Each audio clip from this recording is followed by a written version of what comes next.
ମୁଁ ସବୁ କିଛି ପାଇଛି, ବାସ୍ ତତେ ପାଇବା ବାକି ଅଛି। ଏମିତିରେ ତ ମୋ ଘରେ ସବୁ କିଛି ଅଛି, ଖାଲି ତୋର ଆସିବାର ବାକି ଅଛି। ସବୁବେଳେ ତୁମକୁ ହସାଇବା, ତୁମ ସାଥିରେ କଥା ହେବା, ଟିକେ ଝଗଡ଼ା କରିବା, ଜୀବନଠାରୁ ଅଧିକ ଭଲ ପାଇବା।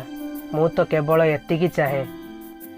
ଗୋଟିଏ କଥା ମନେ ରଖିବ, ତୁମେ ମୋ ପାଇଁ ଯାହା, ତାହା ଦୁନିଆରେ ଆଉ କେହି ବି ନୁହେଁ।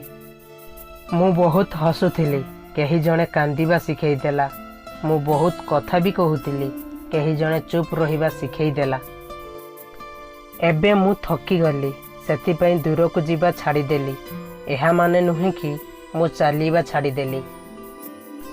ଝଗଡ଼ା ସବୁବେଳେ ସମ୍ପର୍କରେ ଦୂରତା ବଢ଼ାଇ ଦିଏ। ଏହା ମାନେ ନୁହେଁ କି ମୁଁ ଏବେ ଆପଣାର ଲୋକଙ୍କ ସହିତ ମିଶିବା ଛାଡ଼ିଦେଲି। ମୁଁ ଏବେ ଟିକେ ଏକୁଟିଆ ଅନୁଭବ କରୁଛି ନିଜ ଲୋକଙ୍କ ଭିଡ଼ ଭିତରେ, କିନ୍ତୁ ତା ମାନେ ଏହା ନୁହେଁ କି ମୁଁ ଆପଣାର ଲୋକଙ୍କୁ ଛାଡ଼ି ଦେଇଛି। ବାସ୍ ସମସ୍ତଙ୍କୁ ମନେ ପକାଉଛି, ଆଉ ସମସ୍ତଙ୍କୁ ଚିନ୍ତା ବି କରୁଛି, ବାସ୍ କହିବା ଛାଡ଼ି ଦେଇଛି। ନା ତୁ ମୋର ଥିଲୁ, ନା ସମୟ ମୋର ଥିଲା। କାଳେ ଏ ହୃଦୟ ବି ମାନି ନେଇଥାନ୍ତା କି ଏସବୁ ସ୍ୱପ୍ନ ଥିଲା।